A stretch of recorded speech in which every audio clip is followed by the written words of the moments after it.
Morning, Al. Morning. How are you? Good. How are you? Pretty good. Just getting this set up.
Morning. Morning, Astro. How are you? Morning. Hi, Rick. Morning.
Morning, everybody. Morning, Perry. Morning. Morning.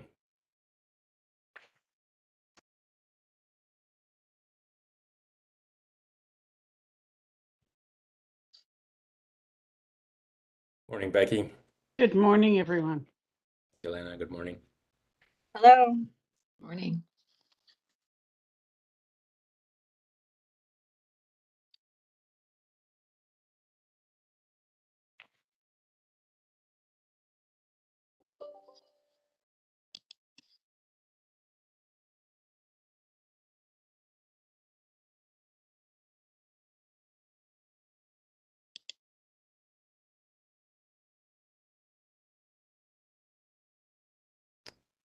All right, it's 7:45. Let me check. Lori, let me know when you're all set with just all this setup and everything. I'm all set. It's streaming. You're all set, and I think let me just check. I think we've got everybody we need. Welcome, everybody. I'm going to call the meeting to order. Let me start with a few quick comments. Welcome to the virtual June 13th special meeting of the West Hartford Pension Board. My name is Lazaro Guzman. I'm the chairman of the board.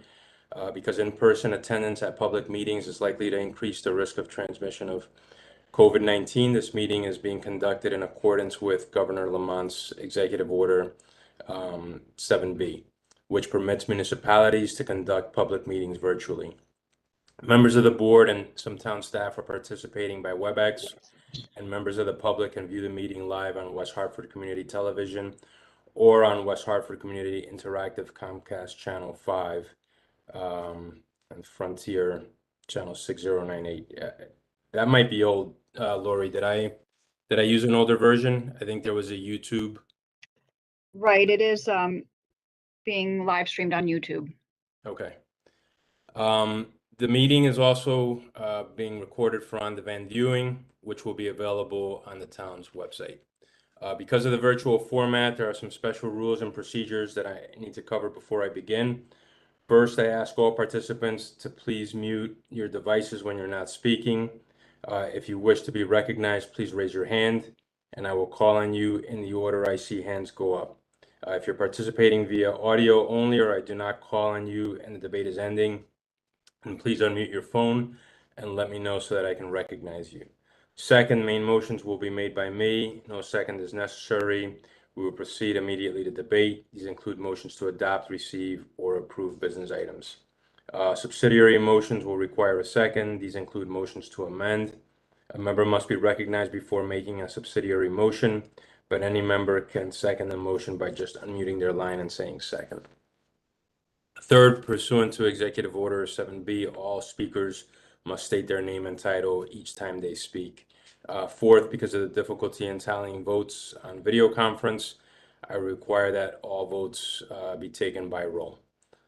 Fifth, a reminder that if any participant has a problem with their connection, you should immediately call Lori, whose phone number you were provided earlier. She will let me know and we will recess the meeting while the problem is resolved. If it cannot be resolved, we will ask you to call into the meeting using a phone and participate via audio only. Because this is a new format, just want to thank everybody. It's not a new format anymore, but again, thank everybody for just participating virtually. And the hope is that pretty soon here we move to in-person meetings. Next, Lori, if you can please call the roll. Sure. Lori Kearney, clerk of the board. Okay, Peter Privitera. Here, sorry. Brittany McGilpin. Here. Al Lebo. Here. Perry Salonia. Here. Lazaro Guzman. Here. Mayor Cantor. Here. Rick Ledwith. Here. Kathy Lombardi. Here. Yelena Pelletier. Here. Becky Sielman. Here. Is there anyone who's participating whose name I have not called? Okay, Lazaro, we can begin. All right. Thank you. Give me a second to switch guess- screens here. I guess it's probably me in the meeting schedule. Yeah, I think so. Okay. Yeah. Again, Lori Kearney, clerk of the board. We have today's meeting, which is a special meeting, and then 3 remaining meetings for 2022 at this point: September 19th, October 17th, and November 14th. And I guess it'll be determined whether those are in person or virtual as we approach those meeting dates. Thank you. All right, next, I'll turn it over to Peter to talk about the MARC system. Thank you, Pete Privitera, Finance Director. I'm just going to talk about it briefly and then turn it over to Becky for a presentation, and then we'll have some discussion with staff, with Kathy, and then make a determination as to which way we're going to go. If you all recall that not too long ago, Paula Kanacki left the town's employment and moved to another state. You know, there's a gap there. Paula, you know, calculated all of the retirees' calculations. She was a point of contact for the town on anyone who wanted any retirement information. During that time as well,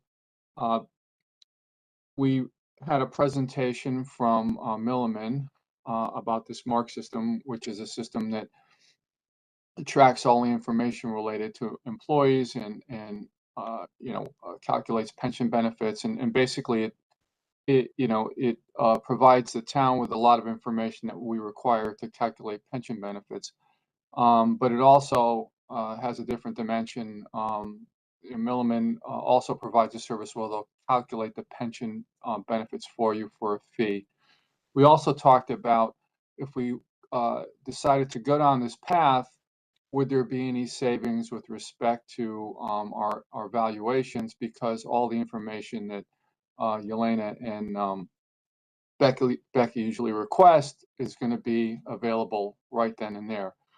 And you know, there were a couple other issues that we talked about, but you know, basically we talked about, well, you know, if we do this, if we go down this path and buy this system, do we want to do an annual valuation, because there might be some savings related to whether or not we're going to need to fill that position that was vacated by Paula, and I think Kathy will speak to that. But at this point, I just want to turn over to Becky, and Becky's going to go through it one more time real quick. Thank you, Mr. Chair. Good morning. It's Becky Sielman from Milliman. And Lori, could you please pull up the very last page of the pension administration proposal I provided? I think it's just a helpful way of thinking through the various options you have in front of you. Ooh.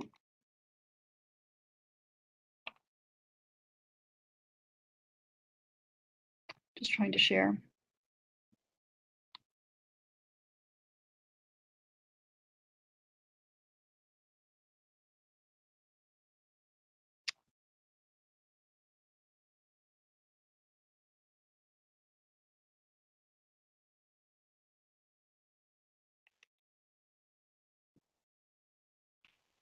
I'm sorry, Becky. Now, what page did you want to go to? The last page, if you would. This one right here? Yes, the one that's called West Hartford. I'm just seeing your Explorer, though. Okay. Let's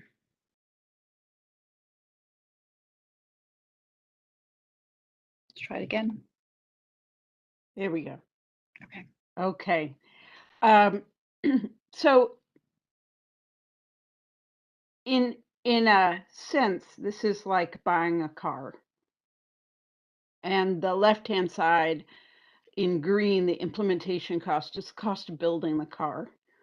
It's customized to the West Hartford pension plan. So we need to code in all of the, what the custodians get, what the police get, what the fire get, all the different benefit structures that apply to different unions. And that's in green on the left. The sort of base model car, if you will, that cost is $36,000, and it covers the majority of the calculations that get done on on a day in, day out basis when people are terminating employment or retiring. If we stretch the car metaphor a little bit, option one is a car that you can't drive on a toll road. Well, we don't have any toll roads in Connecticut. So, but once in a while, you might want to go to Boston on the Mass Pike or go to Citi Field and watch the Mets play. I'm revealing my roots here. And so if you chose option one and it can't go on a toll road, every now and then you'd need to do something different. The car is not built to do that. In the pension terms, it means with option one that every now and then you'd have someone who dies before retirement or becomes disabled. Every year you'd need to determine the COLA increases for retirees, and that wouldn't be built into the system. You would just need to use the tools that already exist that Paula and Lori have been using in the past. The system wouldn't be built to accommodate those calculations, but it would do most everything else. But for an additional cost, and this is option two, again, we're in the green section here, we could, it takes extra work and effort, but we could add in the ability to perform those sorts of calculations, and they'd be built so your car then would be able to go on any road whatsoever. So anything that came along, the MARC system could handle. Then in the middle in blue, we have the ongoing system updates and support, and think of this as the maintenance that you need to do for a car, having its oil changed, getting its registration renewed, the sort of care and feeding to make sure it's continuing to operate properly. And we charge for that on a monthly basis, just the way car maintenance is a sort of ongoing, you pay as you go sort of thing. And with the simpler option one, the ongoing updates and maintenance are lower. If you go with option two, it's a more complex system, and so it costs a little bit more each month to support the car. And then on the right hand side in orange, we have who's driving the car, and this is where the car metaphor, which might have been a little stretched before, but this is really where the car metaphor helps.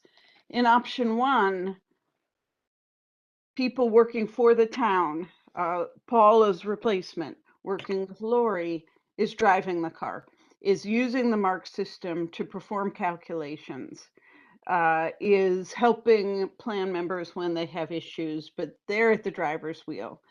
And that is true either with option one or with option two.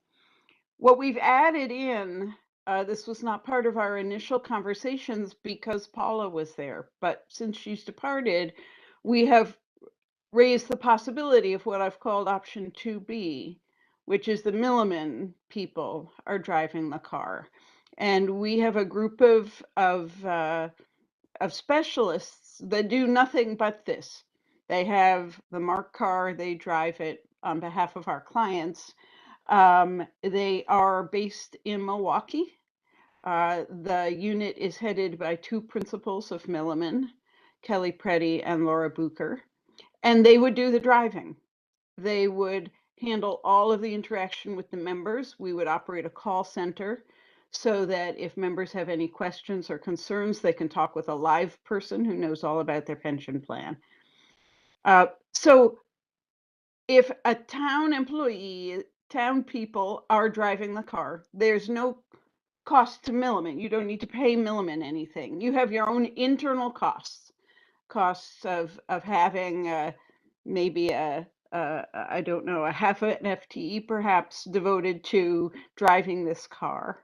Whereas in option 2B, if you turn the driving over to Milliman, there will of course be a cost, and it is based largely on the number of members in the plan, because that is the driver of how many calls the call center can expect to get and how many calculations those Milliman people are likely to handle on a weekly basis. So we structure it as a small monthly charge plus a per member charge, and based on, I think I was using about 2,100 or 2,150 members, and rounding generously, I expect that additional cost for your Milliman driver is $92.50 a month. So questions about those options and the costs? Question on option one. This is Lazaro, Chair. You said that, Becky, that option one should be able to do like the majority of calculations. Do we have a sense for like what percent, kind of what percent are standard type calculations versus, what percent are non-standard that wouldn't be handled by the system? And then the non-standard ones, are those done with the help of Milliman today, or are those done by the town today? This is Becky Sielman. Let me answer that second question first. No, we aren't involved in those calculations now. We get called in every now and then when there's something really funky, particularly something that might involve a qualified domestic relations order, but we don't get involved in pre-retirement death benefits or disability benefits. To give you a sense, I've just pulled up our most recent valuation report, which covers a 2-year period. And in that 2-year period, there was 1 disability retirement. There were 6 pre-retirement deaths. Now, of course, this covers the COVID period, so that might have been a little bit higher than normal. And then every year there would have been a calculation of post-retirement benefit increases. Now, of course, disabilities, sort of by their nature are unpredictable. There are sometimes periods where there are more or fewer disabilities. Lazaro, this is, if I could add, this is Lori Kearney, Clerk of the Board, regarding part of your question.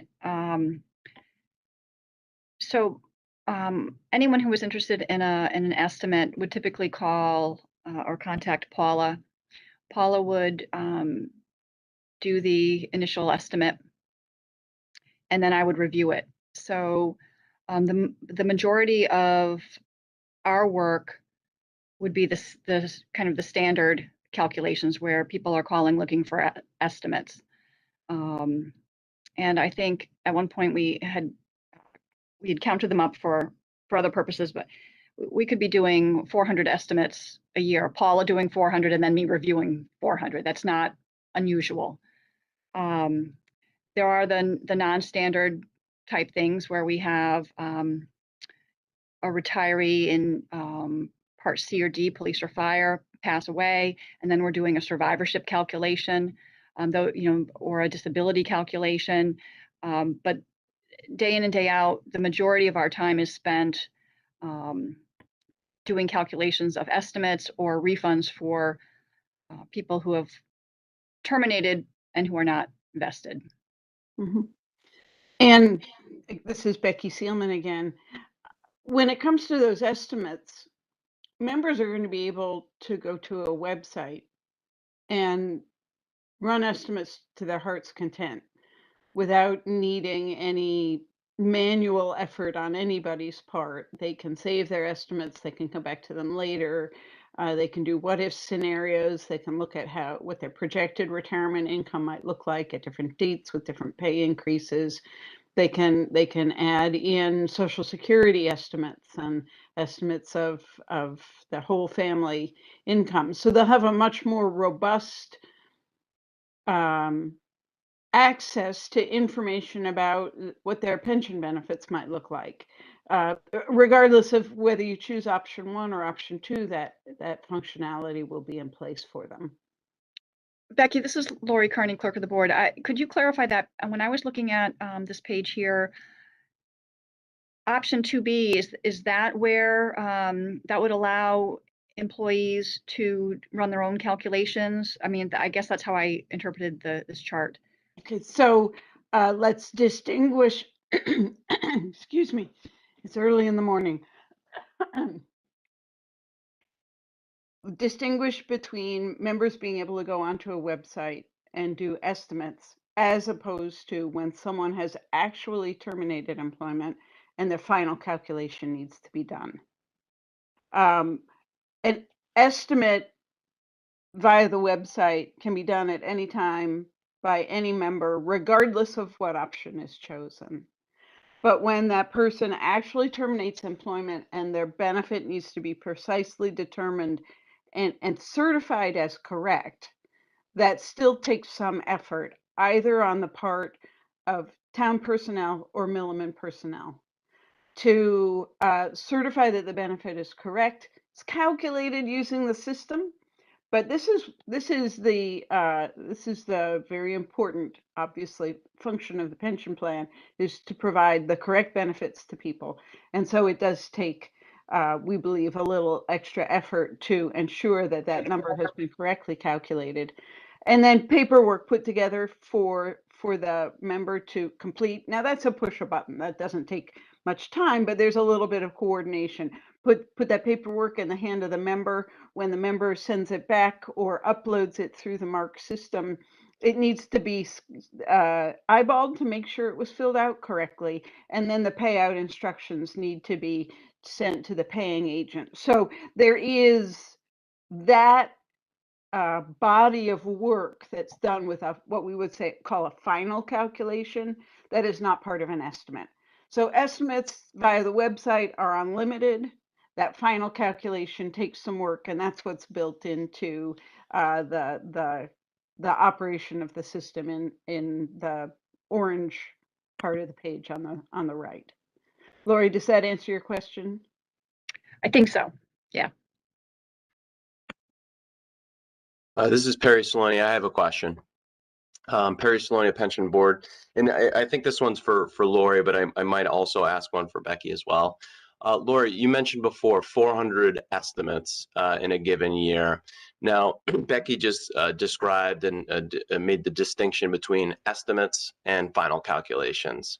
So those 400 estimates that you're referring to, are those estimates where a participant is looking for some sort of a projection down the road, or are those 400 really, I can't imagine it would be final retirements. So what's your ballpark estimate, Lori, of the breakout of the 400 that are truly estimates that would kind of fall into the category of participant driven once they're actually live with this, versus the portion that are truly final calcs that would fall in the hands of either the town of West Hartford or Milliman, should you go down the path of 2B or 2A?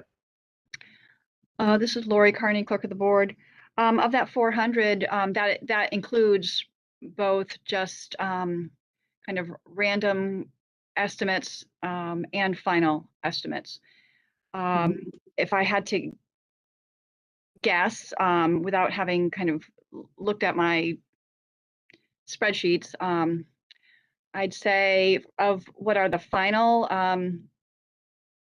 that could be maybe 60 of that per year. Yeah. Depending on how many retirees we have, I guess. It really hinges on how many retirees we have on the town and the board side, because we're doing calculations for both town employees and the Board of Education, outside, not including the teachers or administration, but for all others. Okay. And Yeah. Becky, follow up on that one. You're more familiar than with the valuation counts and stuff like that. So do you have a sense for how many retirements occurred over the last 2 years? Yes, exactly. This is Becky. In 2019 to 21, there were 109 normal retirements, so about 55 per year. Okay, so that's pretty that spot might on, be, yeah, and that might be increasing a little bit right now, but yes, Lori has a very good nose for that. And then Okay, there great. were 33 individuals were paid refunds because they terminated and were not vested. No, 43 refunds. So, Okay. Okay, so if I may, just a little bit more. Oh, Laura, did you want to add something? Well, I did. Lori Kearney, Clerk of the Board. So this system, in terms of refunds, is that something that the town would still handle, or would this be a MARC driven. This is Becky. Refunds would be driven through MARC. In fact, one of the things, the MARC system would be connected to the payroll system. We'll get regular payroll feeds. So when a payroll feed comes in and indicates that a member has terminated employment, that triggers a calculation, whether it's a calculation of a refund or a calculation of their vested benefit. So, think about those 109 retirements. Those are people who retired. There were another 7 individuals who terminated and have a vested benefit. So those need to be calculated when the person terminates employment. But that gets triggered automatically by what we see coming through in the payroll feed. If we see something has come through in the payroll feed that someone has terminated and they're retirement eligible, if they haven't already reached out, we'll reach out to them and say, you're retirement eligible. Do you want to start up the retirement paperwork now? Or regardless, we'll calculate their accrued benefit, and that individual may or may not want to set in motion the process of commencing the benefit. One thing I wanted to just stick with, just for my own benefit, maybe for the benefit of others. So when I think about the 400 estimate, in my mind at least, 350 of those are going to be absorbed by this system. So that's time that, and I don't know how much time that takes between formerly Paula and then Lori's review. But the 350 estimate calcs, that's what's falling off the table into this system. And then the other 50, again, if those are the retirements, those would either still need to be monitored or operated by somebody from the town if we went with in the sense of the less expensive version of what's in front of us, or those 50 calculations would fall in the hands of Milliman, including call center support, obviously. So I think the volume we're really talking about seems to be around 50, maybe 60. But Becky, please tell me if I'm wrong on that. This is Becky. Yes, Perry, I think you've got that captured. But calculations are not the sole function of the system. Yep. The system is also producing the census data for the actuarial valuations. It's producing benefit statements for active members. It's providing information to members about their benefits. It's a source for running ad hoc reports. So suppose, for instance, the town wanted to offer some retirement incentive. This is where the data would reside that could kickstart that analysis. So it is, we think of an administration system as largely a benefit calculation engine, and that is its predominant use, but there are other things as well that are an important component of the administration capabilities of the system. This is Lori Kearney, Clerk of the Board. Another component of what we do is we meet with the employees regarding their retirements. And so often we'll do an estimate, and then we spend time either in person, on the phone, or via email kind of explaining. A lot of it is in person, explaining how the calculation was done. It really is kind of an education for some of the employees. So even though, like, we're saying 50 or 60 final calculations, there's a process that people are going through during the course of their employment here, periodically asking for estimates and seeing how their benefit changes, and kind of learning the factors that impact it. So that's also going on. And I'm just kind of curious how the call center fits in there, or if that would be kind of still referred to the town's.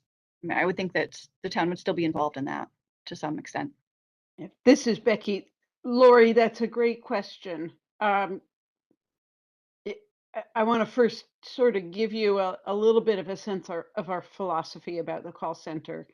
Our call center folks have no limits on the amount of time they spend answering questions. When someone calls up, they can stay on the phone for as long as they need to get their questions answered. So we're not trying to push people through the system and keep our calls as short as possible. We feel that having a live person to talk to is important, particularly for some members, particularly for members that are not as comfortable with technology. And so, you know, we just stay on the line for as long as we need to. It is not meeting in person. There may be some people who you can't redirect to the website or the call center. Their comfort level will still be coming into town hall. And so we will see how many people that might impact. That's not something we can anticipate because it's such a sort of a local and cultural phenomenon. So there may be some people coming into town hall that need that level of communication, but I think particularly over time, as we get a, you know, sort of a different age, different generation, that will be more comfortable with the website and the call center. If it were desirable, you know, we're in Windsor, you're in West Hartford, Yelena lives in West Hartford. We have a whole bunch of West Hartford taxpayers working for us. We could conceivably, you know, have office hours in town hall on a regular basis. That's not contemplated within this model, but if you felt that that was an important component that might be missing, we'd be happy to talk about that. Thanks, Becky. I see a couple hands raised. I saw Peter first, and then I'll get to you, Kathy. Peter, Thank you. Yep, go ahead. Thank you, Pete Privitera, Finance Director. Becky, I just want to understand the cost. If we went with option B, would it be that $92.50 per month plus the base price of $36,000? This is Becky. We've structured option 2B as it's part of option 2, so that if Milliman is driving, we want the car to be enabled to do all of the calculations.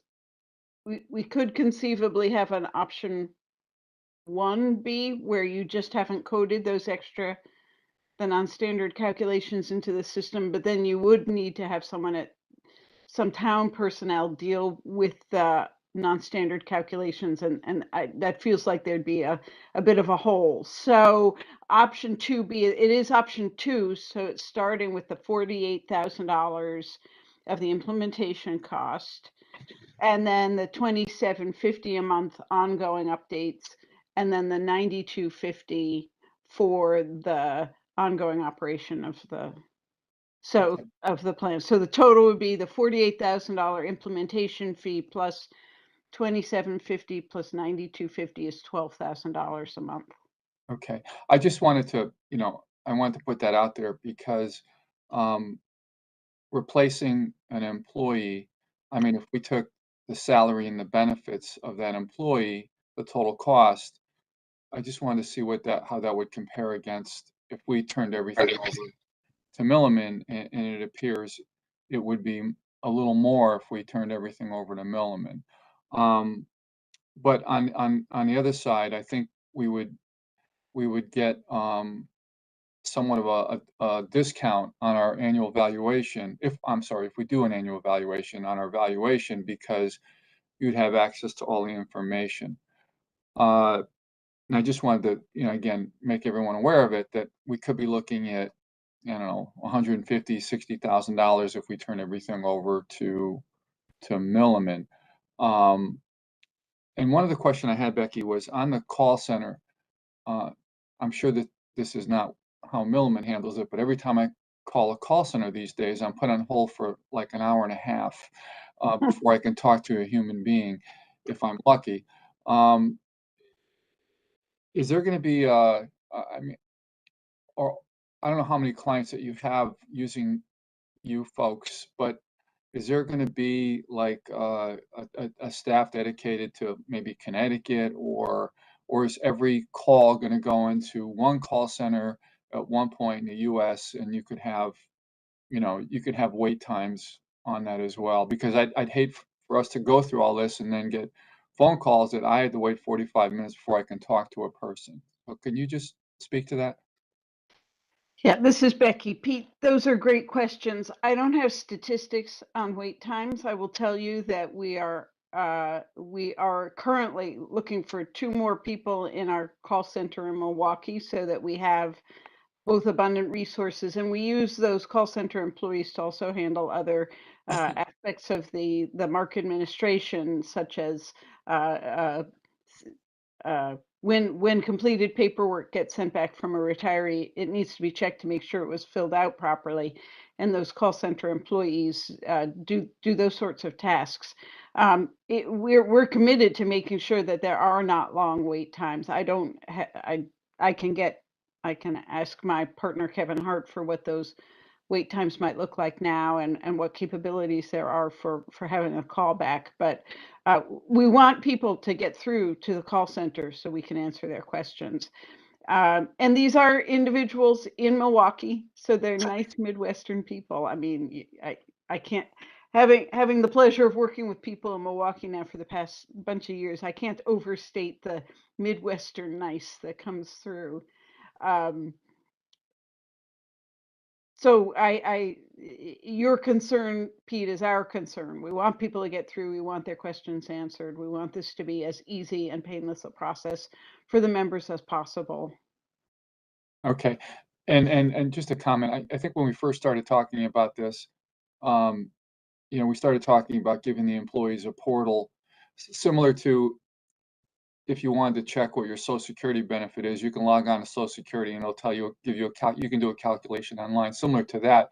Maybe not the final, but just to give you an idea. And that was the original intent.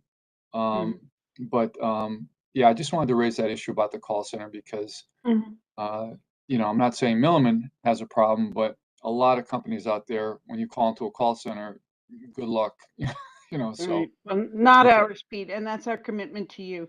And Lori, if you want to if you could scroll up a couple of pages just to,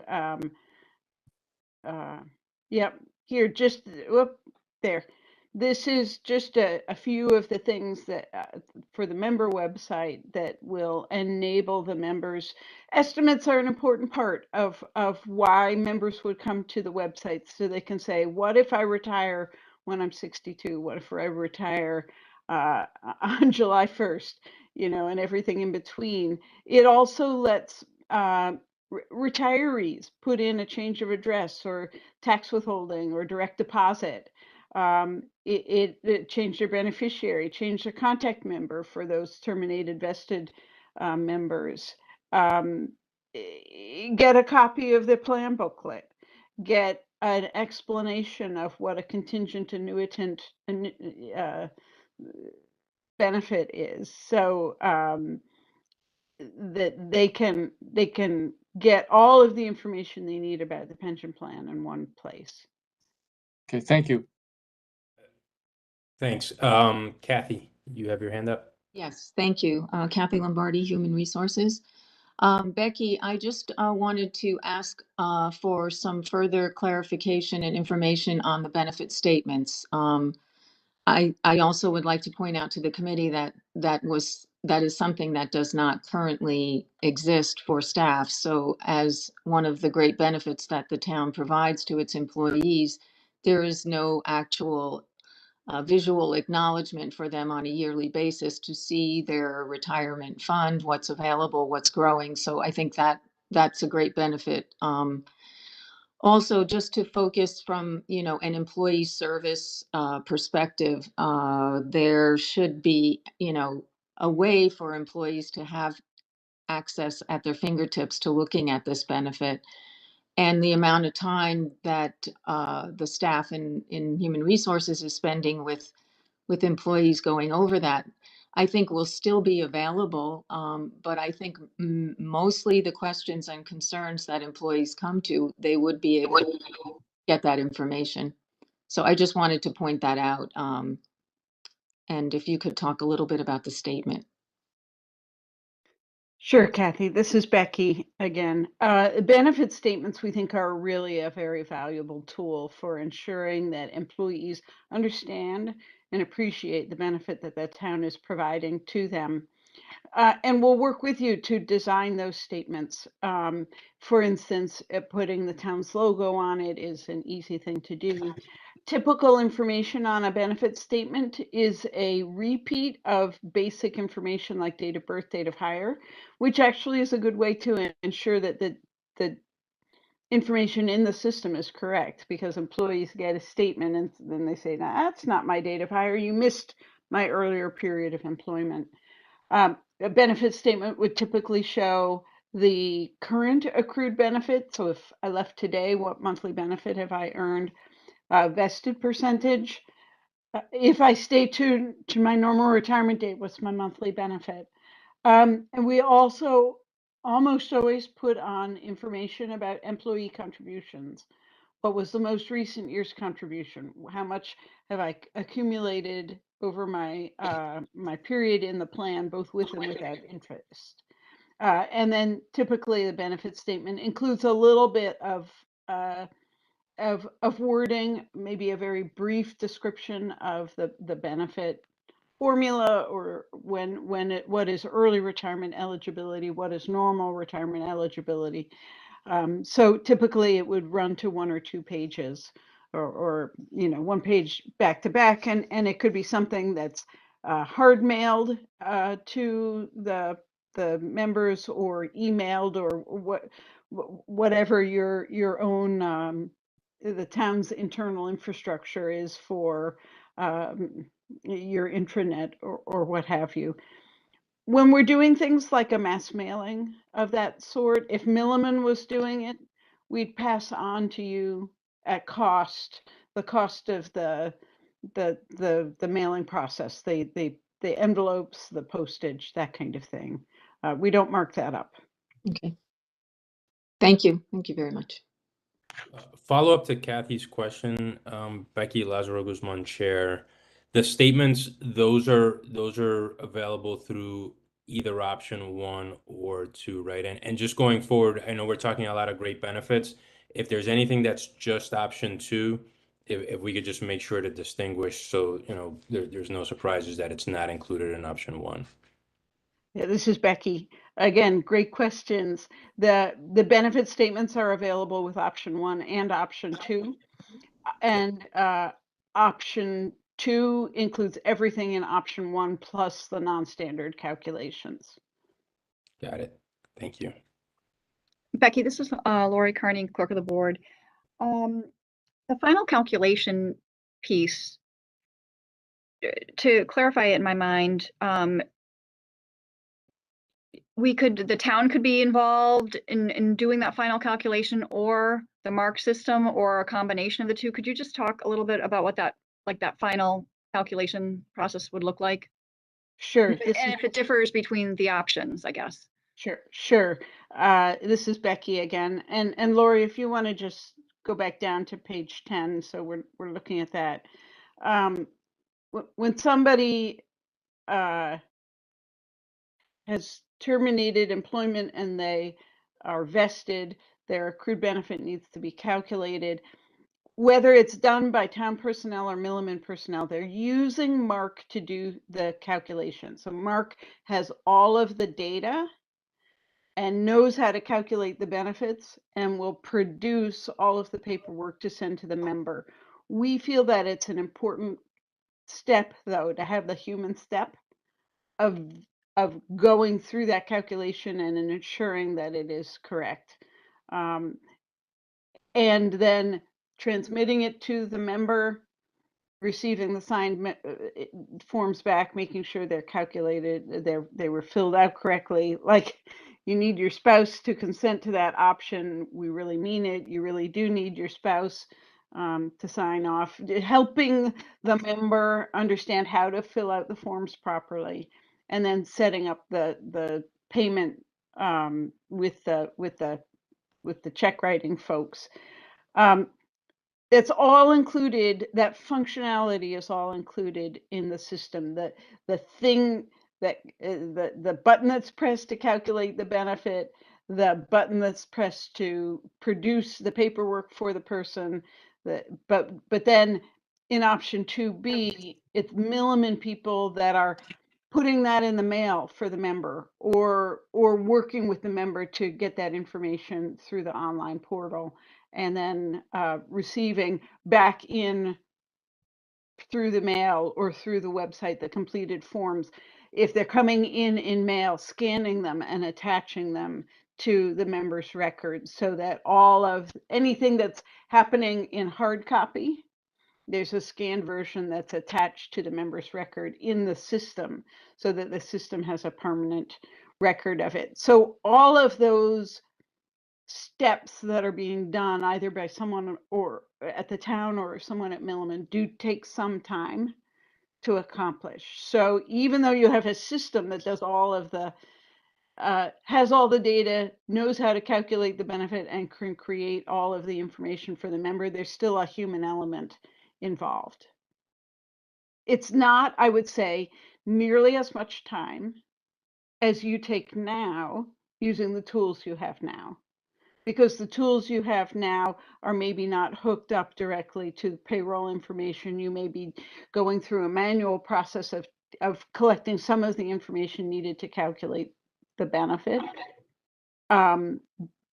So it is a more streamlined process with the MARC system, but there's still time spent either you and Paula's replacement or Milliman to handle those other functions. Have I captured everything for you, Lori? I think so. Okay. Thanks. Can I just have a follow-up to kind of that area? It's Brittany McGilpin, the pension board. So is the idea if Milliman takes over all functions, including option 2B, is Paula's position going away? Like, would we need someone in that position still? It's Lori Kearney, clerk of the board. Kathy, did you want to address that, or? Yes, I'm sorry. I didn't realize I was muted. I can address that, Brittany. So, and I just was going to back into that a little bit with my next question. So currently that position is funded in this fiscal year, and we will continue to have a full-time person serving the functions that Paula was doing.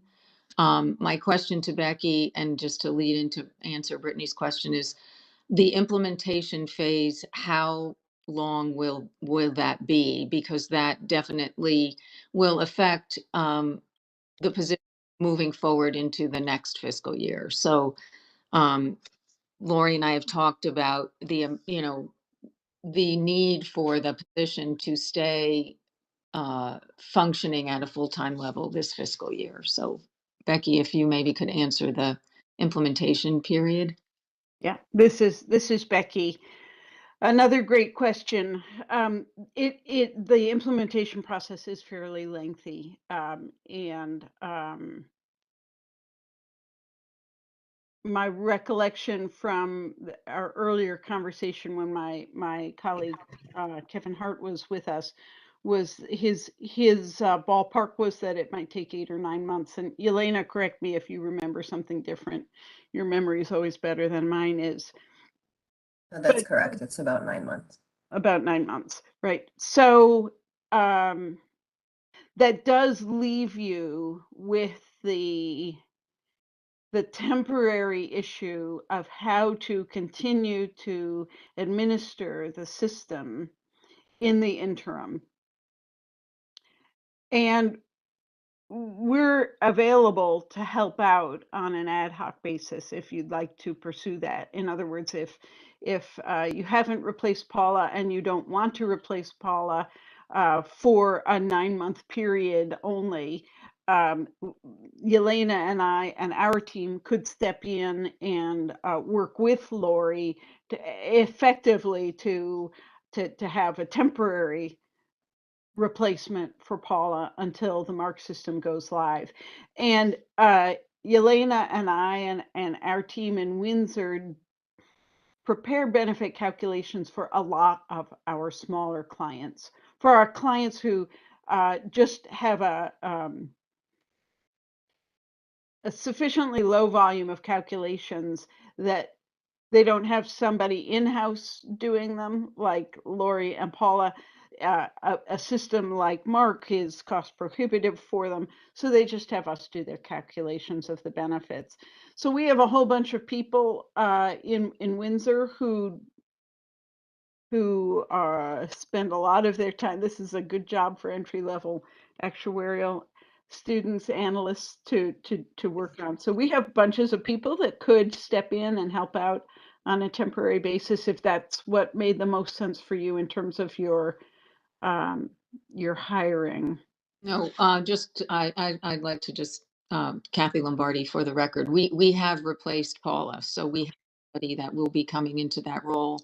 The plan was to develop that role differently moving forward Perfect. to the next year, based on the decision of this committee and which option we choose, and all of those other things that go along with that, because we are short-staffed, that we lost 2 members, so it was important for us to get back up to staffing for supporting the employees. Thanks, Kathy. Lori, did you want to say something? I was going to go to Alan, but go ahead. Did you want to? I can wait till Alan goes. That's fine. Al, did you have a question or a comment? I did, thank you. This is Al Lebo, board member. I actually have a sort of series of questions here, if I could. First of all, I just want to make sure I understand the pricing.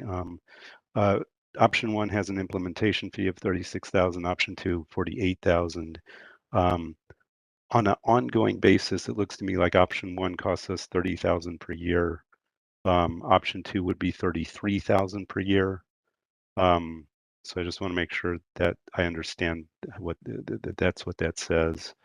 But then that option 2B would be $144,000 per year. Is that correct? This is Becky. Yes, that's correct. So Al has translated from the monthly to the annual. Option 2, the monthly cost is $27.50 in blue and $92.50 in brown. That's a total of $12,000 per month, or $144,000 per year. Oh, okay. I'm sorry. So I actually was thinking that was an additional $92.50 for option B. You're saying that's what it would actually total up to? No, you were correct. Oh, okay. You were correct. Okay. You added the blue and the brown together, and Okay. that's correct. Okay. All right. So, okay. Second question then is, and maybe you addressed this when talking to Lori, and I didn't quite catch it, but right now, as I understand what Lori said earlier, was that Paula had been doing the calculations and Lori was reviewing those. If the system does these calculations, does it do it in a format that provides all of the individual steps in the calculation, all of the data, everything that Lori would need to review those calculations that are produced by the system, and to answer any kind of questions that would come up by retirees who wonder why their benefit is what it is? Yes, on both levels, both the information that someone internal, either Lori or Milliman, needs to check the calculation, all of the factors, all of the pay information, all of the gory details are available in a form to permit checking. And then the formal summary of benefits that the member gets also provides information so that the member can have an understanding of how their benefit has been calculated. Okay, thanks. You mentioned that people can talk to a call center employee as long as they, all day if they want to. I was just wondering, how are the call center employees incentivized? Is there an incentive for, getting off of calls quicker and things like that? Or are they just paid a flat fee all day long? How does that work? They are salaried employees, and their job is to make sure that the members calling the call center get all of the information they need. So there's no incentives to that are related to their number of calls, to length of call, anything like that. Okay. You said we do not know the wait times right now, but do you have an idea of how many call center employees there are and how many plans they support? I don't have that information out at the tip of my fingers, but I can ask my colleague Kevin to put that together for us.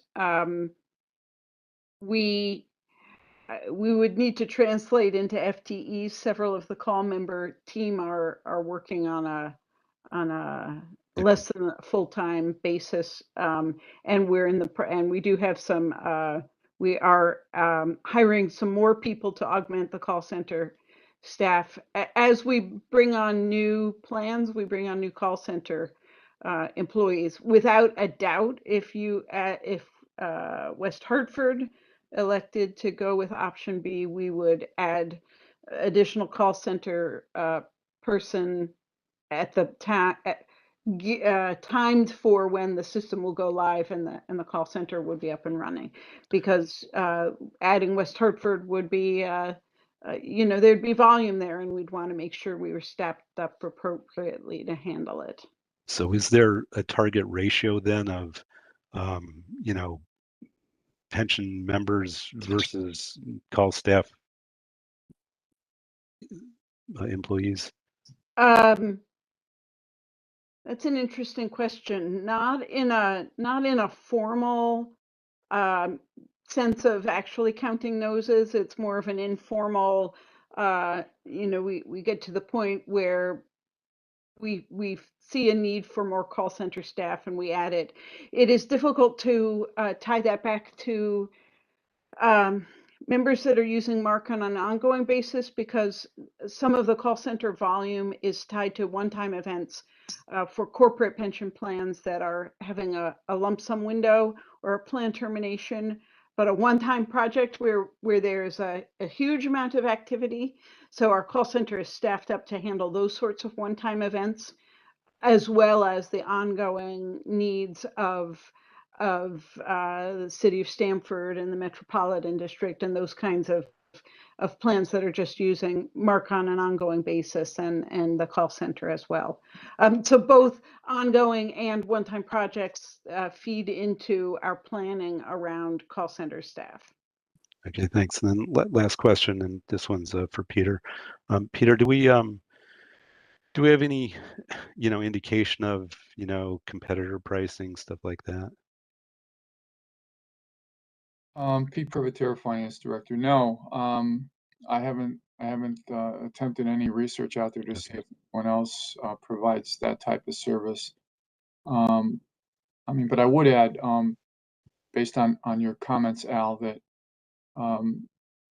it should be relatively simple for Becky to go back and get information on the average wait time per call, and we could even, depending on whether Milliman would agree to this, we could even structure some language in the contract that says if wait time exceeds X amount of minutes per call, then it would trigger something. But no, I don't know of any other plan like this that's out there. Thank you. All right, thank you. And I've just been checking to see if the call center principal is up and at work, but there's a 1 hour time difference, so she's not yet available online, or I would bring her in to this conversation so she could answer those questions. Becky, this is Lori Kearney, Clerk of the Board. So my question or comment, Al kind of addressed, was regarding the pricing. So we're looking at two options there with very significant annual differences in cost. So option one is a $30,000 per year maintenance cost, if I got it right. And option two, it's $144,000 a year. To And- be is, yes. Too big. Can you, I guess, really simplify what we'd get with option 1, option 2A, and option 2B to like just as simple to really understand the key differences, given that big price difference?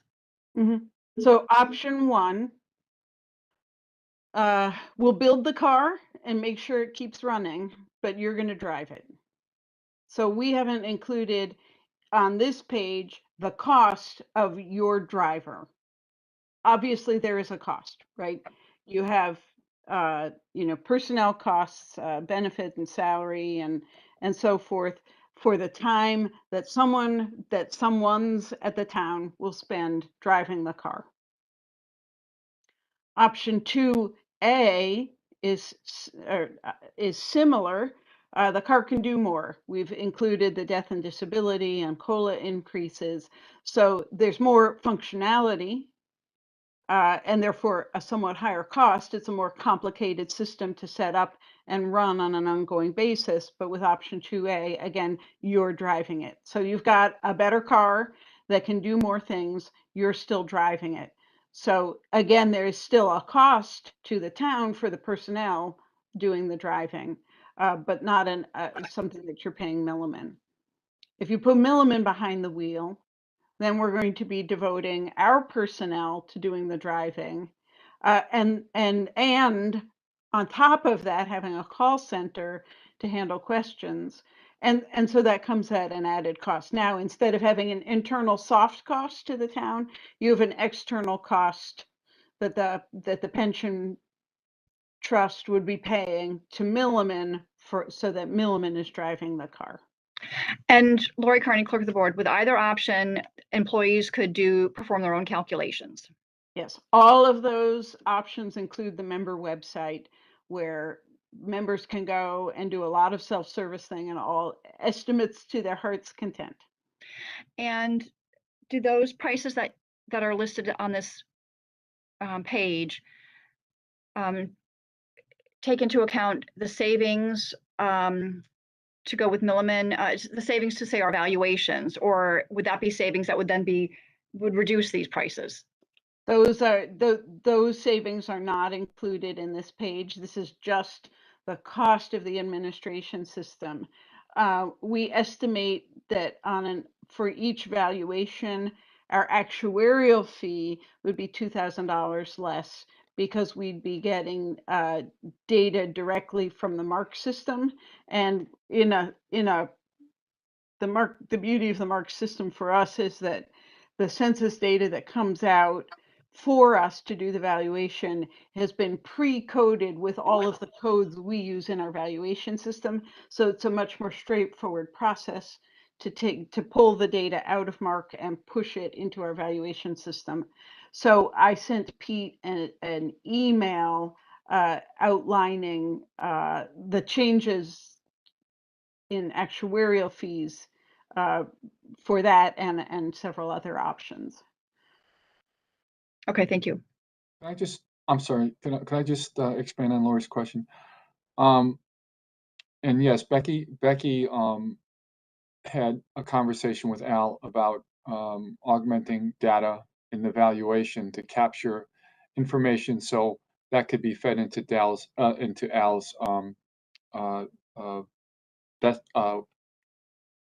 his model that he's been working on, and we would save money on this, but it would offset the cost that Becky would normally charge to put additional information in the valuation, so Al can pull that information. But I just think that if we're looking at it from a price perspective, right now we have one full-time employee, salary and benefits. If that full-time employee is not going to be doing this, then if we went with option 2B, where Milliman would doing everything, would there be a cost savings, or will we keep the employee, salary and benefits, and utilize option 1, which might reduce the time that the person is spending on doing these calculations, because then the employees can go straight to the database and do their own preliminary calculations. So if it's a question of cost, which is going to cost less for the pension fund? If it's a question of customer service, which is going to provide more service to the employee? So I think that's kind of where we are right now. And I think, Kathy had mentioned that eventually, depending on which option we go with, there might be a request to council to transition that employee, Paula's old position, into the general fund, a portion of that to work on HR, non-pension, but HR issues as well. So it all depends on, are we looking at it from a cost perspective, or are we looking at it from the employees having the ease of going in and doing their own calculations? So, I mean, if we're looking at a cost perspective, it would definitely be more expensive if we maintained a full-time employee, salary and benefits, plus any of the options.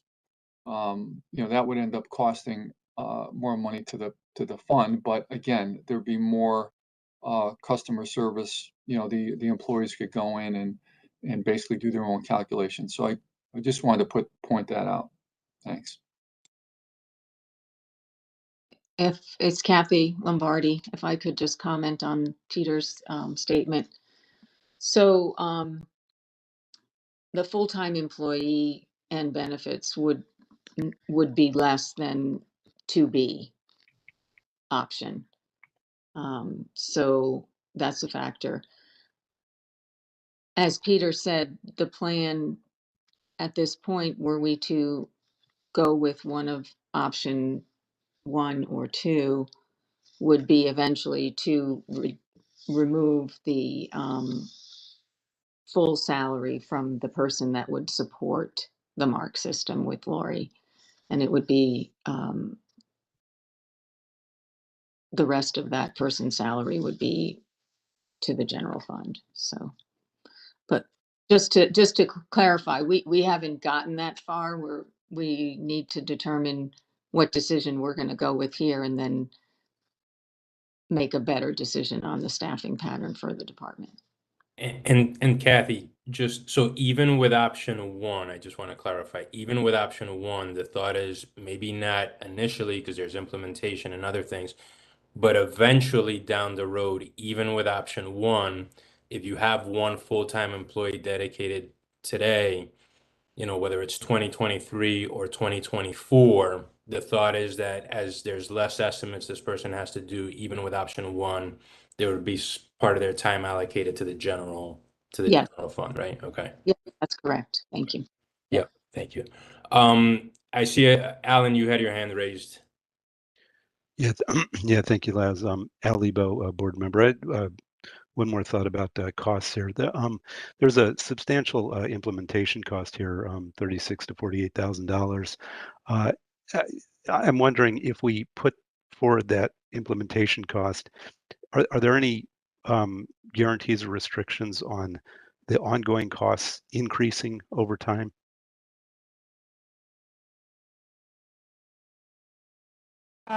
This is Becky. We'll build into the contract the basis for the ongoing fees.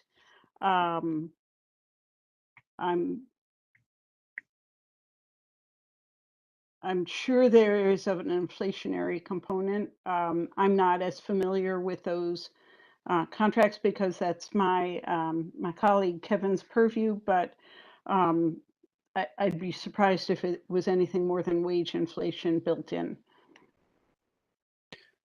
Well, yeah, my question is there any guarantees to us that, once we put forward a, implementation cost, that, there's a large increase in the ongoing costs? Right, and that will be covered in the contract so that you'll know, Right. what the basis is for any ongoing increases. Okay, thanks. I did have a question, Lazaro Guzman, chair. Becky, if let's say at a high level, and without a ton of detail, but if we wanted to, let's say the town decided to start with option 1, And then is there optionality to say, okay, you know, we did option 1 for a couple of years, we want to go to, you know, option 2 and you know, I'm not necessarily way down the road, but could we think of option 2 as not necessarily spending another 48,000 for, you know, implementation, and it might just be some differential, wouldn't completely be additive, given that a lot of it has been set up, just, you know, address the optionality part of it. Sure, this is Becky. That's a great question. If you started out with option 1 and wanted to layer in the additional, the non-standard calculations at some later point, that would be fine. The cost would be comparable to the additional $12,000 now. You know, if you did it 5 years from now, you know, all numbers go up with time. I can't guarantee it would still be $12,000, but it would be comparable. If you wanted to go from option 2A to option 2B at any time, you could do that. So you're not locked into making decisions now. We built MARC to be flexible and expandable so that you could move how you're using the functionality as suits you going forward. I did get the principal, Kelly Preddy, who handles the call center and the MARC administration unit. She is now working, and I've asked her about call center stats, and she says that our phone system doesn't track statistics like call center wait time, but if a caller the callers don't have to work their way through a voice response system. The call is just answered directly by a live call center representative. And if there are no representatives available, their call goes to voicemail, and the call center then returns their call as soon as possible. So there is no wait time. They don't stay on hold for 90 minutes. They either get answered right away or they leave a message and get a call back as soon as possible. Thanks, Becky. One other question on the email that you sent, I think to Peter. So I was trying to separate if we do the vow every year versus every other year. If we stay on the same schedule we have today, where we're doing it every other year, I'm guessing that does the $2,000 discount still apply? I think it applies to the valuation. So that would apply at the time of the valuation every other year because it's more efficient because we're using the MARC system. Okay, thank you. That's exactly right. Okay, thank you. Any other questions? I mean, I don't think we have a hard stop at 9, but just I know just to kind of be respectful of folks' time. I see a couple hands up. Peter. Yeah, Mr. Chairman, Pete Privitera, Finance Director. The points that you brought out, very good points. Those could all be addressed in a contract. For instance, we can put language in a contract that, let's say we want to enter into a 5-year contract. At the end of every year, we can make a determination whether or not we want to migrate to the option 2B and what the increase would be. And we can also put language in the contract that says if there's an average wait call that exceeds a certain amount of time, then that could trigger something as well. Like, I don't know, Becky, if they do this, but in some call centers, if you're put on hold, you can leave them a number and they'll call you when it's your next turn in line or something like that. So people won't be sitting on the line for a long period of time. But I think there's a lot of options we can put in a contract that would protect us. Thank you. Thank you, Peter. And Kathy, I don't know if your hand is up from last time or if you have another comment. No, I'm good. Thank you. Thank you. I don't see everybody on my screen. I'm scrolling through, but yes. Courtney, pension board. Are we voting on this today? So let me ask, Peter, Lori, is there? We may vote, but also is there an option that we're leaning toward, or do we want to take back all this information and sort of think about option 1, option 2A, 2B? Okay, actually, if I could add in there that Lori Kearney, clerk of the board, because I was thinking about that. I guess my nature would be to start off with option 1 and kind of move into perhaps option 2A or 2B. I guess initially I really like the idea of employees having the option to do their own calculations. I think it's kind of it's time for the town to kind of move in that direction, technology wise, and customer service. And for customer service, I'd at least like to go with option 1, just to get our just to start, and then see where we go with it. So this is Brittany again, pension board. That's as an employee, I'm just thinking of customer service and, you know, cost and FTE and what the bottom line is with the budget. I guess I just want to make sure that if there are questions from an employee standpoint going through the system, that there is someone, a point person with the town that the employee can speak with about it. So I guess I didn't know if we were voting on it today and if we're the only entity voting on this. If we are, then, I mean, I think starting at the lowest level with option 1 would be preferable. Brittany, it's Pete Privitera, Finance Director. I think Kathy said that someone was already hired to Yeah. fill Paula's spot. So if we vote on option 1, there will still be a person, at least for the next year, until all the data is transferred into the system. So we'll have plenty of time to think about when we're going to move to option 2. It would be a year from now, but there would still be someone to answer any employee questions. Okay, so there is going to be a position regardless. For the next, It's just a matter of how much time that position has towards these Right. calculations versus other. well, for the next fiscal year, for the next, at least for the next fiscal year, that person will be working, as in Paula Kanaki's old position. And then I think Kathy said after that, we'll talk about whether there's going to be any transition to the general fund. So we're talking Okay. fiscal year 24, if we start talking about moving, and that'll, work right into any contract we write. At the end of 1 year, the pension board can convene and talk about, okay, do we want to move to 2B or do we want to wait 1 more year? So there will be an employee in there for the next year. Okay. Thanks. And Brittany, Lori Kearney, clerk of the board. I mean, we have hired somebody. Certainly it'll take some time to learn how to do the pension calculations and all the things that go along with this position. But I'm here, and I think I'm not funded 100% out of the pension fund, but my role still is with pension and benefits. So as this person gets up to speed, and if we transition to that system, I mean, still has been a 2-person team for pension. Thanks. I'm sorry, Brittany, I thought I answered that question, so my apology that you didn't get that. Oh, that's okay. It was good to be reiterated. I was Okay. not sure. Al, do you have a question? Is your hand up? I do. Thank you, Al Lebo, board member. So I fully support Lori's proposal to, start at option 1. The question I had though is, the implementation period takes quite a period of time.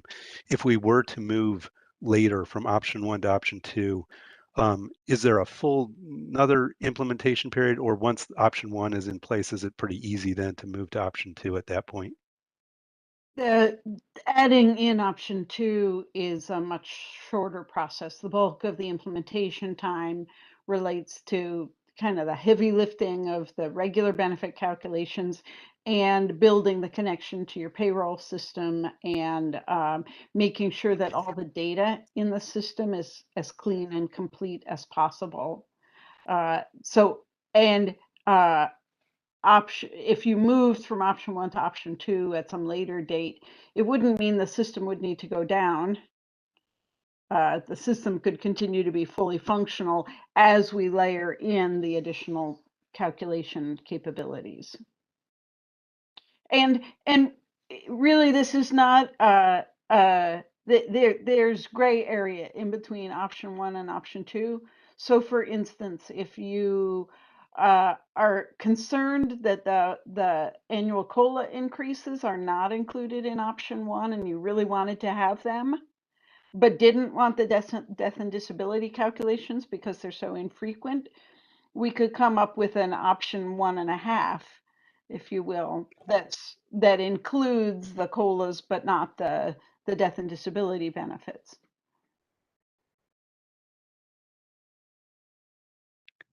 Thanks, Becky. That's good to know.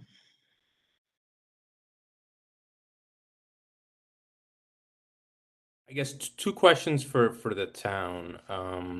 One, before I put a motion forward, are we ready? I guess it sounds, Lori said, option 1. Just want to make sure. I don't know if Kathy, Peter, just wanted to take a pulse. Is option 1 the option that we're all in agreement on?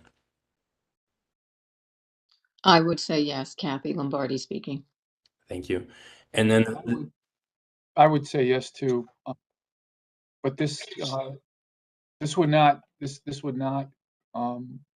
go through the town because this would be paid for the pension fund, so there wouldn't be any action required on the town side. The only action that would be required down the road, if there was any transition of that position, part or full-time of that position, then that would require action by the town council to allow us to move it into the general fund, but that's way down the road.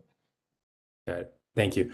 And then the other question, I think we might have covered this a little bit last time, just in terms of any sort of, I don't know if Social Security, now, when participants are doing calculations over the web, I'm not sure if there's, any PI, personally identifiable information, anything sensitive that's going back and forth.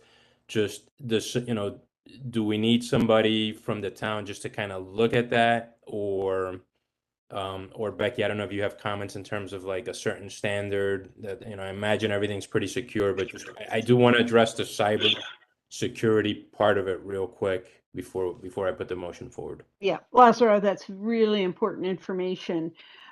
So there are a couple of security related things. First of all, the whole system is subject to what's called a SOC 2 audit. And in fact, it's an annual audit, and we're just in the process of wrapping that up right now. So all of our security processes and policies undergo an annual rigorous process to ensure that they are meeting all of the requirements of SOC 2. We can implement a single sign-on process whereby employees can log onto the member website using their credentials for logging onto other other town intranet site. So if you've got single sign-on for a benefits website or something, we can leverage that same single sign-on. We also have the ability to do multi-factor authentication so that we're making sure that people who are accessing the member website are just the ones that are members of the plan and the plan administration, to make sure that it is a secure and remains a secure environment. Because yes, there is personally identifiable information. There is address and date of birth and compensation and all sorts of things there that need to be secure. And that's a very important part of both the system design and the ongoing maintenance and updates. You may look at this blue center and think, what does it need ongoing? Well, part of ongoing is ensuring that the system continues to ratchet up security as the cyber environment gets more and more complex. Thank you. Mr. Chairman, I just want to comment, Pete Privitera. Whatever we do, that would be contingent upon, working with our IT department, our IT director, and making sure that, safeguards are in place and that he's comfortable with any transfer of data. Because obviously, having a third party come into the the town's data system and extract information. I mean, there are a lot of questions that could come up, but I just wanted to point it out. Great, thank you. And I did want to make sure that there was somebody, kind of more skillful in that area from the town, potentially looking at all the safeguards that Milliman has in place. I mean, Milliman is a well-known name, but I think just it's prudent due diligence to make sure somebody looks at that. All right. I don't see. Let me see. I don't see everybody on my screen. I see Perry. Perry, a question, comment? Yeah, just a comment. This will be very quick. So Perry Saloni, pension board member. So number one, I support option one. I was actually debating between option one and option two because I actually am a retirement actuary myself, and I know how complicated those pre-retirement death benefit calculations can be and the disability calculations can be. So I think my one, I don't want to go as far as call it a concern, but something that I think we should keep an eye on is the frequency of those types of calculations going forward. So I think that would be important because they do add up a considerable amount of time. But knowing that over this implementation period, you have to really get somebody up to speed anyways, you kind of will already develop that knowledge for those types of calculations. So you're already in a way investing in that employee no matter what, some knowledge that they would need to do these calculations. So point is I support option one, but I think just monitoring those types of calculations will be important to help us decide what would make sense when we have another option to maybe tweak this contract in the future. Thank you, Perry. I don't see any other hands up. So any other questions, comments before I put forward a motion?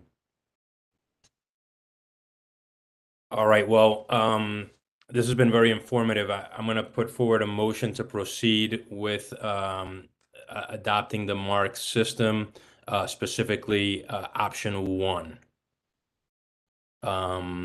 Let's try to do this. I think folks are so everybody's supportive, but just let's adopt the motion unanimously unless anybody has any objections. Any objections?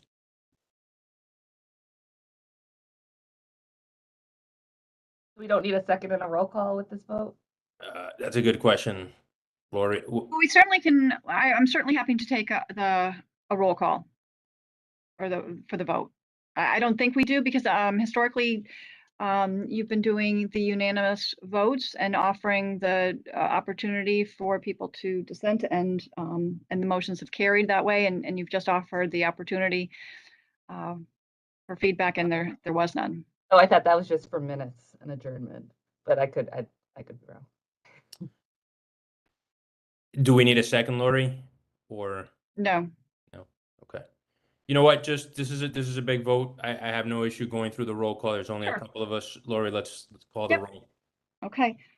So the motion is to proceed with adopting the MARC system and specifically option one. Peter Privitera, Yes. Brittany McGilpin, Yes. Al Lebo, Yes. Harry Salonia, Yes. and Lazar Guzman. Yes. Okay, it's unanimous. Motion carries. Thank you. Yeah. Thank you, everybody, for just for the questions. Becky, Yelena, thank you for just the information and the way it was presented.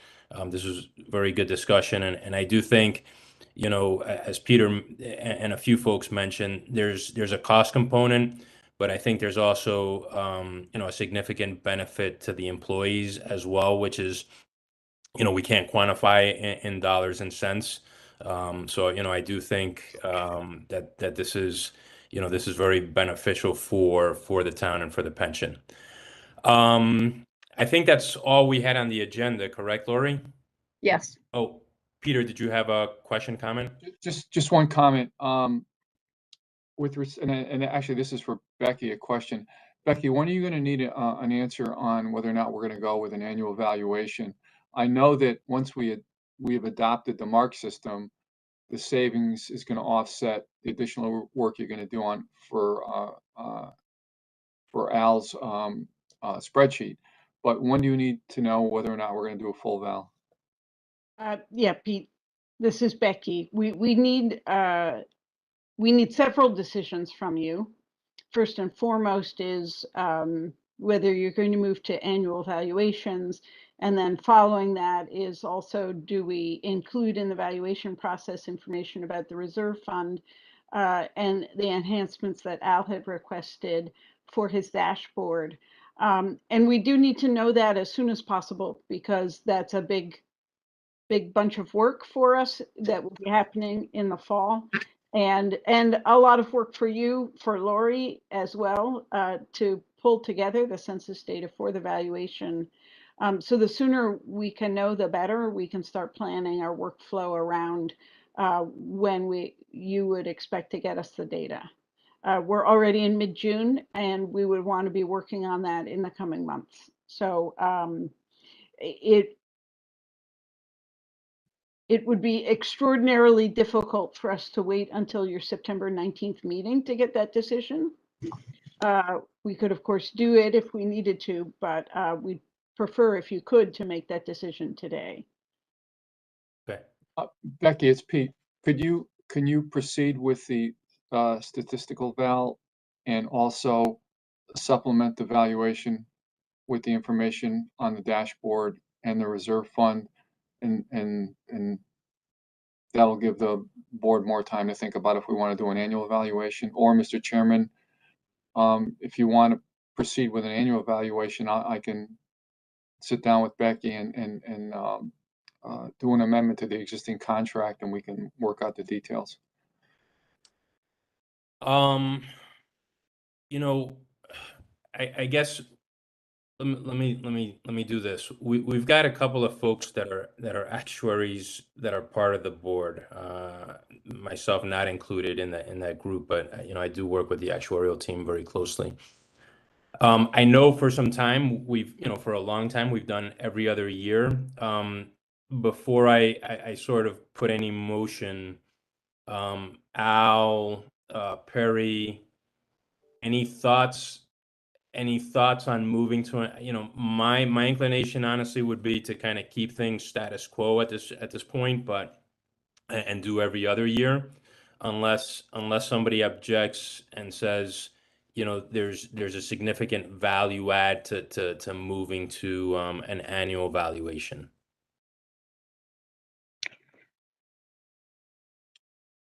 I can jump. Oh, go ahead, Becky. Sorry.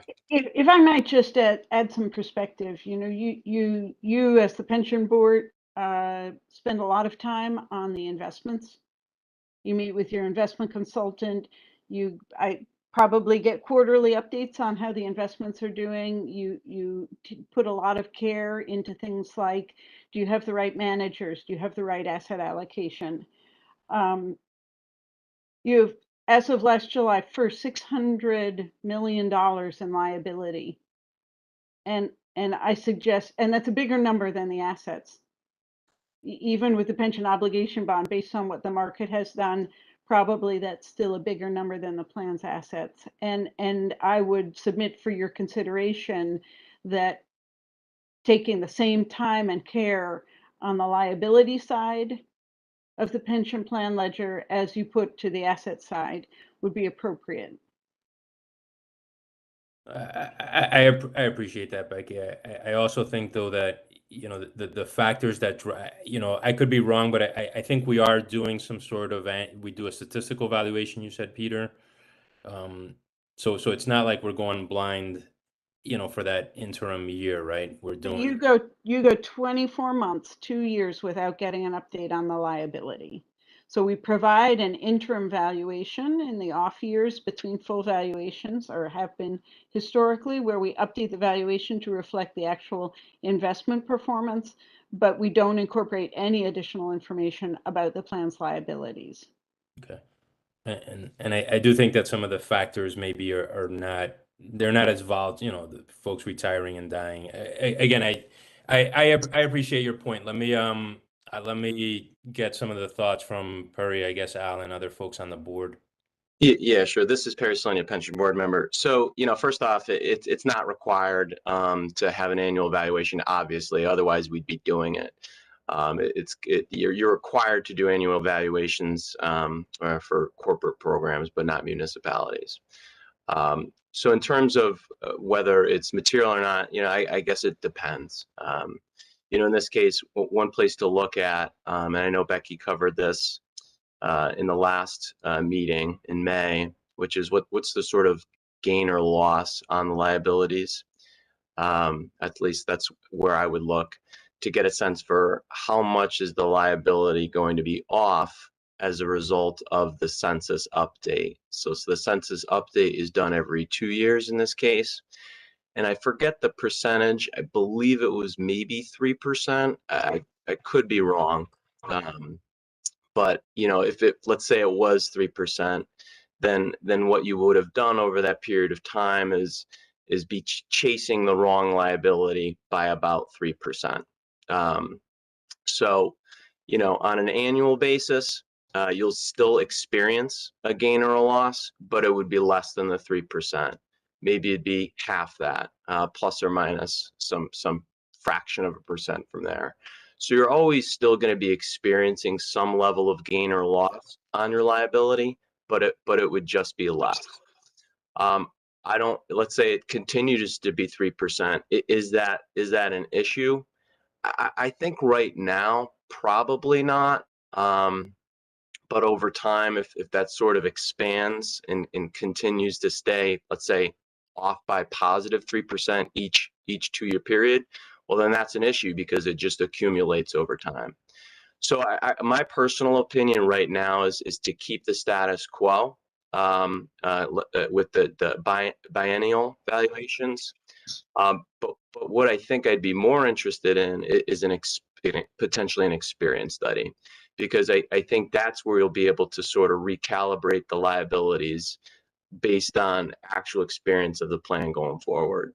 So long story short, I don't think I'm really supporting right now, at least moving to annual, but potentially would look to do an experience study to really truly recalibrate the liabilities. Thank you for those thoughts, Perry. And we can talk about an experience that I don't know that we would talk about that today, but that's a great point, and that's something that we can talk about at a future meeting. I did want to just anybody else who feels strongly about kind of moving the schedule. Go ahead, Al. This is Al Lebo, board member. One of the things I've struggled with since joining the board is trying to understand, where is our liability, being fairly evaluated, and where might there be issues with assumptions, and it's been hard to understand that. As Perry points out, an experience study would help us with that. But part of the purpose of the dashboard was to understand on an annual basis how our actual experience is emerging versus the expected experience. And in order to support that, we would need to do some form of valuation. And if we only do the valuation once every 2 years, that means we can only update that part of the dashboard every 2 years. I would like, we have just recently gotten a valuation. I would like to expand upon that valuation by getting the components that we need to fill in the dashboard, based on that valuation. And my preference would be to do that every year. But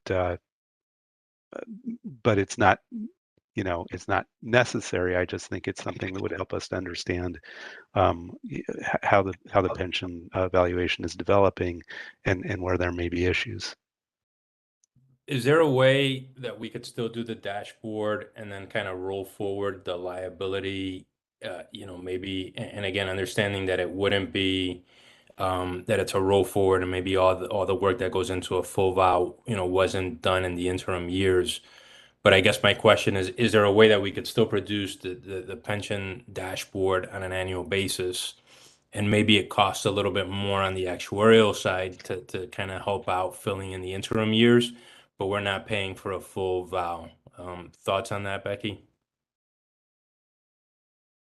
You know, overwhelmingly, I have to say, my thought is that, so Perry mentioned before, maybe 3%, the liability might change from one year to the next by about 3%, up or down for gains or losses, for things happening in the population that are different than expected.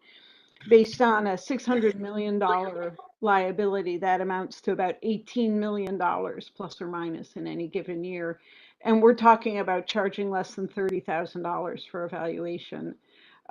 Yes, we could enhance what we do every other year so that Al has some more information to put into the dashboard. But it would really be difficult to provide anything meaningful over and above what we're already doing on a biennial basis to put into the dashboard.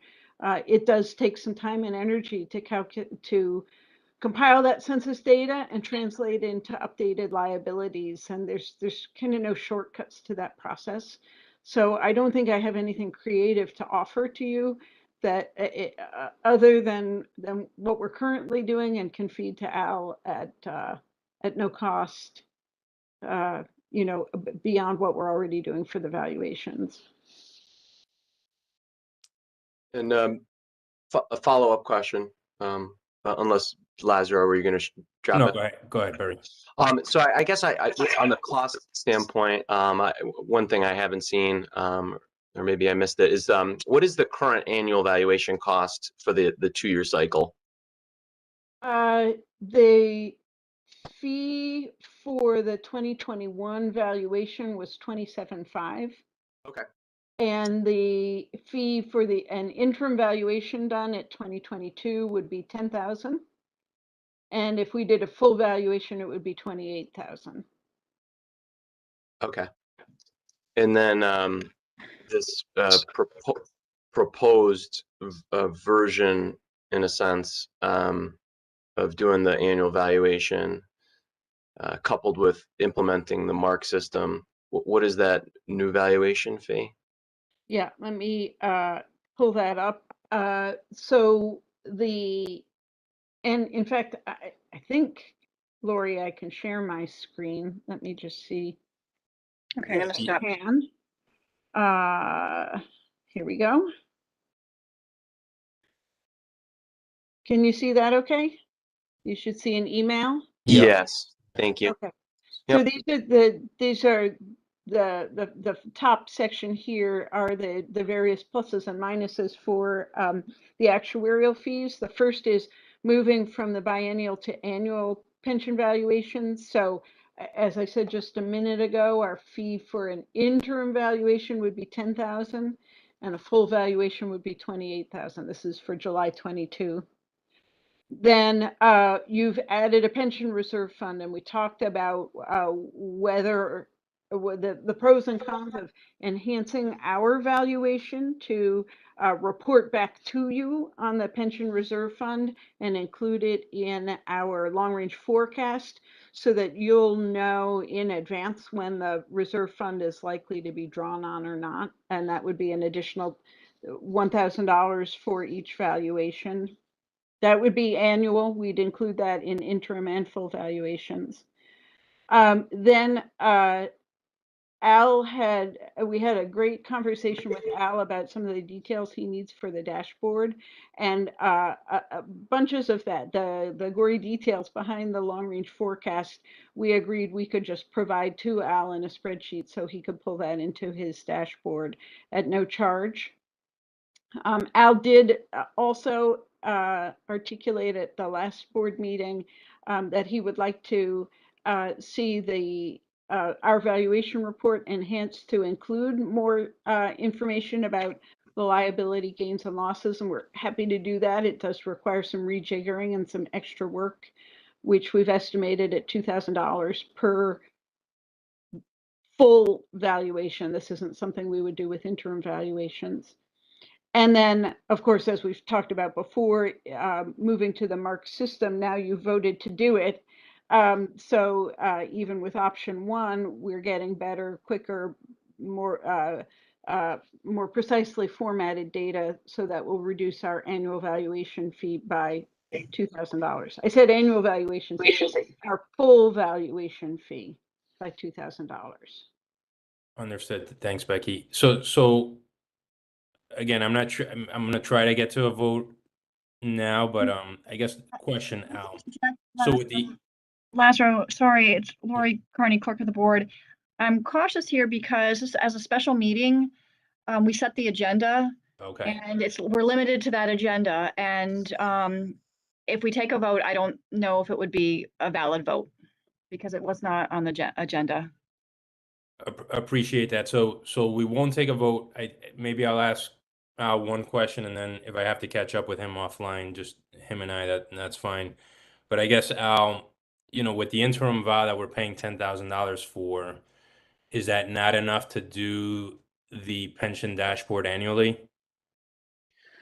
I suspect not. I guess I'd defer to Becky to tell me whether she can produce the actuals versus expected that I asked for without doing a full valuation. But I suspect you'd have to do much more than in the interim. We'd still be updating our long-range forecast, but the liability focused pieces of that would be unchanged from last year. So we would just be updating to reflect the actual investment performance during Right. this current fiscal year. Okay. All right. Let's do this. I think so you need a decision. I think you'd like a decision, Becky, before the September meeting. If we could. If we could, so we're not going to get to a vote today. Let's, I guess I'm going to call to adjourn the meeting. We'll think about it. And if we have to schedule something, I can always reach out to Lori in the town and kind of schedule something to move this forward. But I think at this point, we didn't put on the agenda getting to the vote. So let's call it. Anything else though that at least needs to be on our radar other than the decision to either keep biannual or move to annual before I call for an adjournment? I'm sorry, Mr. Chairman. So you want me to sit down with Becky and hammer out a contract, a multi-year contract, and then I can send it back to the board. I can send it for your review, and then take it from there. Yes, please. Yeah, Al Lebo, board member. If we are going to have a special meeting to talk about the annual valuation, we probably should include in that a review of what the dashboard is and what it covers to facilitate that discussion. Will do. Thank you. All right. With that, I think we'll be in touch. I'll catch up with you, and then I'll make sure we don't have a quorum on our sort of internal communications. But with that, motion to adjourn today's meeting. And again, thank you, everybody. Thank you. Thank you. Good talking to you all. Yeah, thank you. Good seeing everybody. Bye-bye. Bye-bye.